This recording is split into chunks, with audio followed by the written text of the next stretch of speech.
Bien, hermanos, Josué capítulo 4, dice así la palabra de Dios. Cuando toda la gente hubo acabado de pasar el Jordán, Jehová habló a Josué diciendo: Tomad del pueblo 12 hombres, uno de cada tribu, y mandadles diciendo: Tomad de aquí, de en medio del Jordán, del lugar donde están firmes los pies de los sacerdotes, 12 piedras, las cuales pasaréis con vosotros, y levantadlas en el lugar donde habéis de pasar la noche. Entonces Josué llamó a los 12 hombres, a los cuales él había designado de entre los hijos de Israel, uno de cada tribu. Y les dijo Josué: Pasad delante del arca de Jehová vuestro Dios a la mitad del Jordán, y cada uno de vosotros tome una piedra sobre su hombro, conforme al número de las tribus de los hijos de Israel, para que esto sea señal entre vosotros, y cuando vuestros hijos preguntaren a sus padres mañana diciendo: ¿qué significan estas piedras?, les responderéis: que las aguas del Jordán fueron divididas delante del arca del pacto de Jehová. Cuando ella pasó el Jordán, las aguas del Jordán se dividieron, y estas piedras servirán de monumento conmemorativo a los hijos de Israel para siempre. Y los hijos de Israel lo hicieron así como Josué les mandó. Tomaron 12 piedras de en medio del Jordán, como Jehová lo había dicho a Josué, conforme al número de las tribus de los hijos de Israel, y las pasaron al lugar donde acamparon, y las levantaron allí. Josué también levantó 12 piedras en medio del Jordán, en el lugar donde estuvieron los pies de los sacerdotes que llevaban el arca del pacto, y han estado allí hasta hoy. Y los sacerdotes que llevaban el arca se pararon en medio del Jordán hasta que se hizo todo lo que Jehová había mandado a Josué que dijese al pueblo, conforme a todas las cosas que Moisés había mandado a Josué. Y el pueblo se dio prisa y pasó. Y cuando todo el pueblo acabó de pasar, también pasó el arca de Jehová y los sacerdotes en presencia del pueblo. También los hijos de Rubén y los hijos de Gad y la media tribu de Manasés pasaron armados delante de los hijos de Israel, según Moisés les había dicho. Como 40,000 hombres armados, listos para la guerra, pasaron hacia la llanura de Jericó delante de Jehová. En aquel día engrandeció Josué a los ojos de todo Israel, y le temieron como habían temido a Moisés todos los días de su vida. Luego Jehová habló a Josué diciendo: Manda a todos los sacerdotes que llevan el arca del testimonio que suban del Jordán. Y Josué mandó a los sacerdotes diciendo: Subid del Jordán. Y aconteció que cuando los sacerdotes que llevaban el arca del pacto de Jehová subieron de en medio del Jordán, y las plantas de los pies de los sacerdotes estuvieron en lugar seco, las aguas del Jordán se volvieron a su lugar, corriendo como antes sobre todos sus bordes.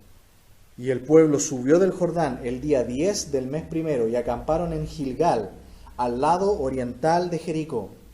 Y Josué erigió en Gilgal las 12 piedras que habían traído del Jordán, y habló a los hijos de Israel diciendo: Cuando mañana preguntaren vuestros hijos a sus padres, y dijeren: ¿qué significan estas piedras?, declararéis a vuestros hijos diciendo: Israel pasó en seco por este Jordán, porque Jehová vuestro Dios secó las aguas del Jordán delante de vosotros, hasta que habíais pasado, a la manera que Jehová vuestro Dios lo había hecho en el mar Rojo, el cual secó delante de nosotros hasta que pasamos, para que todos los pueblos de la tierra conozcan que la mano de Jehová es poderosa, para que temáis a Jehová vuestro Dios todos los días. Muy bien, hermanos, en esta noche vamos a ver aquí en el capítulo 4 del libro de Josué el siguiente tema.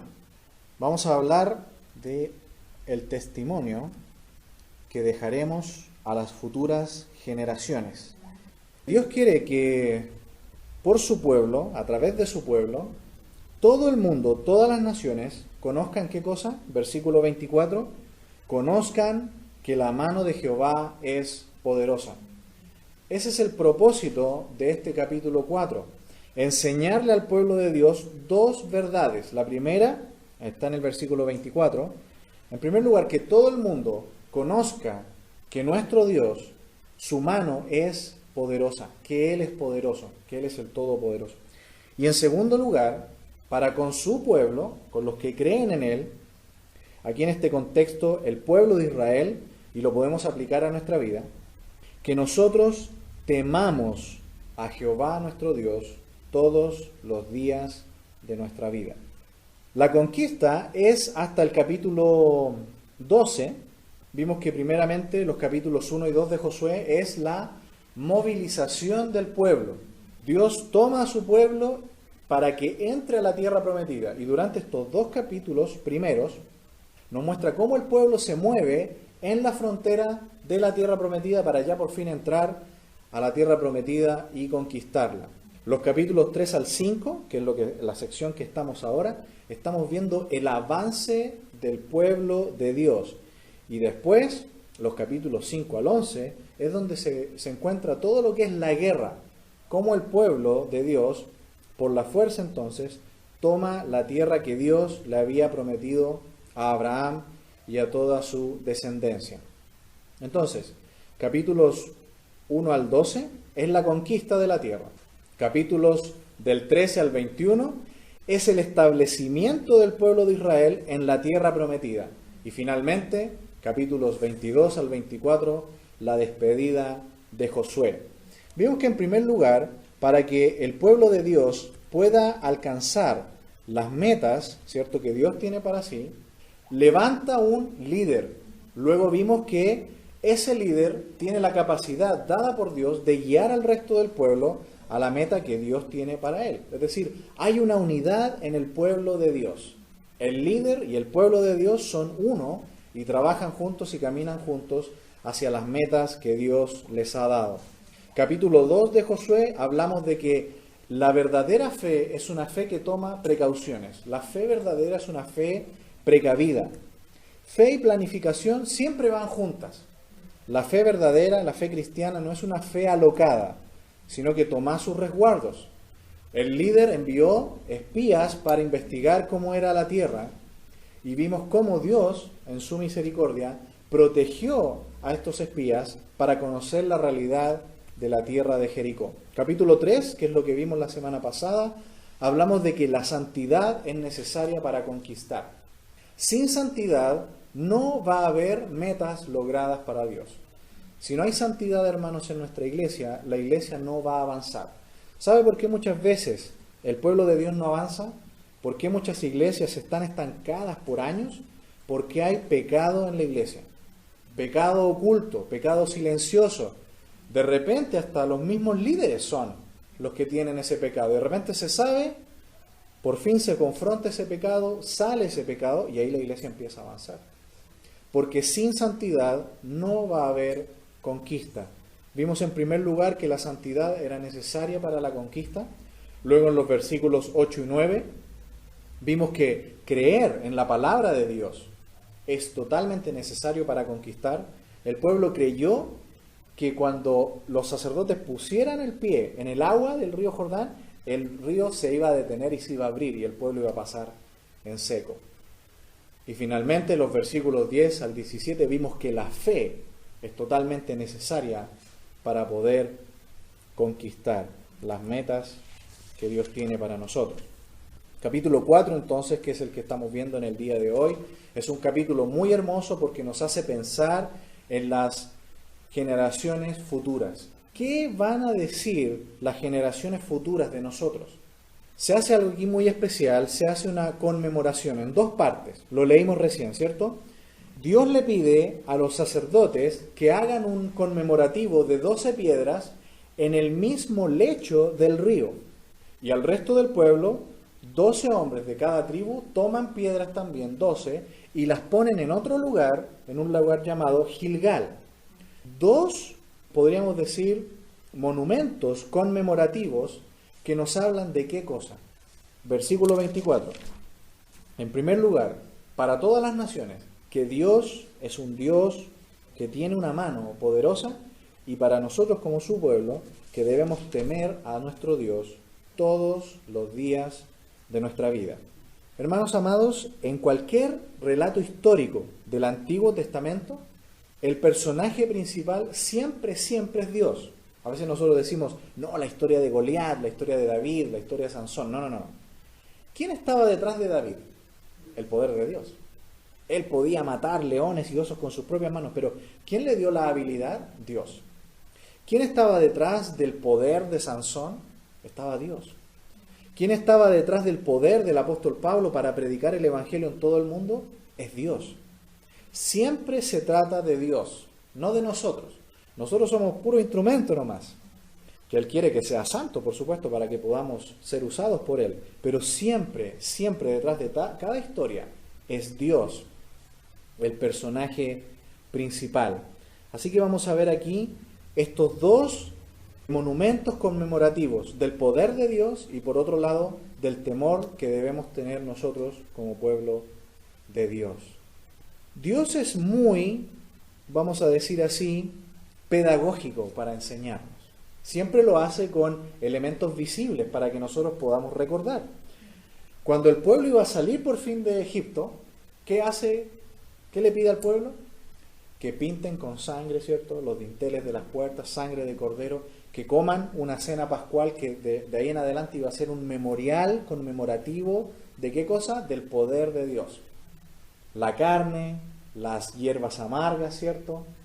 Luego cuando llegamos al Nuevo Testamento, Dios le da a la iglesia dos ordenanzas, la cena del Señor, tenemos el pan que simboliza el cuerpo del Señor, el vino que simboliza la sangre del Señor, tenemos el bautismo que simboliza nuestra muerte cuando estamos en el agua, cuando somos levantados simboliza nuestra resurrección juntamente con Cristo. Se fija que Dios siempre es muy pedagógico, Él siempre quiere dejarnos imágenes, ¿para qué? Para que recordemos. Acompáñenme por favor, sin perder Josué, a Deuteronomio, capítulo 11, versículo 18 en adelante. Por tanto, pondréis estas mis palabras en vuestro corazón y en vuestra alma, y las ataréis como señal en vuestra mano, y serán por frontales entre vuestros ojos, y las enseñaréis a vuestros hijos, hablando de ellas, ¿cuándo? Cuando te sientes en tu casa, cuando andes por el camino, cuando te acuestes y cuando te levantes, y las escribirás en los postes de tu casa y en tus puertas, para que sean vuestros días y los días de vuestros hijos tan numerosos sobre la tierra que Jehová juró a vuestros padres que les había de dar, como los días de los cielos sobre la tierra. Porque si guardareis cuidadosamente todos estos mandamientos que yo os prescribo, para que los cumpláis, y si amareis a Jehová vuestro Dios, andando en todos sus caminos y siguiéndole a Él, Jehová también echará de delante de vosotros todas estas naciones, y desposeeréis naciones grandes y más poderosas que vosotros. Todo lugar que pisare la planta de vuestro pie será vuestro, desde el desierto hasta el Líbano, desde el río Éufrates hasta el mar occidental, será vuestro territorio. Nadie se sostendrá delante de vosotros. Miedo y temor de vosotros pondrá Jehová vuestro Dios sobre la tierra que pisaréis, como Él os ha dicho. He aquí, yo pongo delante hoy de vosotros la bendición y la maldición. La bendición si oyereis los mandamientos de Jehová vuestro Dios, que yo os prescribo hoy. Y la maldición si no oyereis los mandamientos de Jehová vuestro Dios, y os apartareis del camino que yo os ordeno hoy, para ir en pos de dioses ajenos, que no habéis conocido. Y cuando Jehová tu Dios te haya introducido en la tierra a la cual vas para tomarla, pondrás la bendición sobre el monte Gerizim y la maldición sobre el monte Ebal, los cuales están al otro lado del Jordán, tras el camino del occidente en la tierra del Cananeo, que habita en el Arabá frente al Gilgal, junto al encinar del More. Porque vosotros pasáis el Jordán para ir a poseer la tierra que os da Jehová vuestro Dios, y la tomaréis y habitaréis en ella. Cuidaréis pues de cumplir todos los estatutos y decretos que yo presento hoy delante de vosotros. Qué maravilloso, hermanos, que todo lo que estamos leyendo aquí en Deuteronomio, por fin aquí en Josué, han pasado años, se está cumpliendo. ¿Qué es lo que le está pidiendo entonces el Señor a su pueblo aquí por fin en Josué capítulo 4? pasaron, si usted lo nota, pasaron por las aguas, versículos 1 al 8, levantadas 12 piedras en medio del Jordán, del mismo lecho del río, son sacadas otras 12 piedras para hacer otro monumento en otro lado, en Gilgal. Eso es lo que vimos aquí en los versículos 1 al 8. Luego, en segundo lugar, versículos 10 al 14, vemos que el pueblo pasa a través del río. Versículos 10 al 14. Y finalmente, versículos 20 al 24, las aguas, luego de que el último hombre sale del agua, el río otra vez toma su cauce. ¿Y qué ocurre? El pueblo levanta otro monumento, ¿dónde? En Gilgal. Versículos 20 al 24. Un hermoso capítulo donde vemos que Dios le pide a su pueblo que levanten un monumento conmemorativo para recordar que Dios es temible, poderoso, y que nosotros debemos temerle a Él como su pueblo. Nosotros en el día de hoy, como iglesia, tenemos que tener muy en cuenta esto. La iglesia debe reflejar hacia afuera, nosotros como iglesia, hacia las personas, de que hay un único Dios verdadero, que es poderoso, que ama al mundo tanto que envió a su Hijo Cristo para morir por cada uno de ellos. Y en segundo lugar, para nosotros, este conmemorativo nos recuerda que debemos temer a Dios todos los días de nuestra vida. ¿Qué significa temer a Dios? Hablamos un poquito de eso el domingo, ¿cierto? Dos cosas, y lo leímos también aquí en Deuteronomio. En primer lugar, amar a Dios. ¿Y cómo se demuestra que amamos a Dios? Porque le obedecemos. Juan 14:15. Si me amáis, guardad mis mandamientos. Juan 15:14. Vosotros sois mis amigos si hacéis lo que yo os mando. ¿Cómo demostramos que amamos a Dios? Obediencia. ¿Qué más significa temer a Dios? Bueno, los que aman a Jehová, Salmo 97:10. Los que amáis a Jehová, aborreced el mal. ¿Y cómo sabemos que aborrecer el mal es temer a Dios? Por Proverbios 8:13. Proverbios 8:13, ¿qué dice?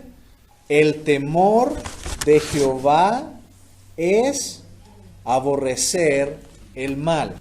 Así que, hermanos amados, cuando nuestros hijos, cuando nuestros nietos busquen en nosotros un fundamento espiritual para sus vidas, para que ellos también lleguen a ser adultos maduros, que tengan hijos, los cuales instruyan también en la palabra de Dios a sus hijos, ¿qué testimonio tenemos que dejarles nosotros? También a la misma iglesia, porque nosotros no somos los líderes eternos que siempre van a estar en esta iglesia. Vamos a pasar un día. ¿Qué es lo que dejar como conmemorativo para que cuando ellos pregunten de nosotros, ellos puedan decir, nuestros padres, nuestros abuelos, nuestros líderes que tuvimos aquí en la iglesia, eran hombres que temían a Dios y que reflejaban que en sus vidas operaba el poder de Dios, en que amamos a Dios y en que tememos a Dios? Amar a Dios significa obedecer a Dios, guardar sus estatutos, guardar la palabra de Dios, instruirnos en la palabra de Dios. En segundo lugar, temer a Dios. Proverbios 1:7 es otro versículo muy importante, que es el versículo que resume el libro de Proverbios. Dice que el principio de la sabiduría es el temor de Jehová. ¿Cuántas veces nuestras generaciones jóvenes, la generación siguiente que después llega al liderazgo en nuestras iglesias, tienen falta de sabiduría? La importancia, hermanos amados, del testimonio que dejaremos a las futuras generaciones. Aquí fue un conmemorativo. Una pila de 12 piedras quizás no dice nada. Pero ¿para qué es ese conmemorativo? ¿Para qué es ese memorial? Ese símbolo que el Señor nos deja para recordar. ¿Para recordar qué cosa? Que debemos reflejar a las naciones que nuestro Dios tiene mano poderosa. Y en segundo lugar, que nosotros debemos temer a Jehová todos los días de nuestra vida. Hermanos amados, que en esta noche el testimonio que nosotros vamos a dejar a las siguientes generaciones sea así de poderoso. que nuestros hijos, nuestros nietos y los líderes que van a venir después de nosotros vean el ejemplo en nosotros y que nosotros seamos como esa pila de piedra, que nos recuerden como hombres y mujeres ejemplos de sabiduría, de amor y de temor al Señor. Oremos.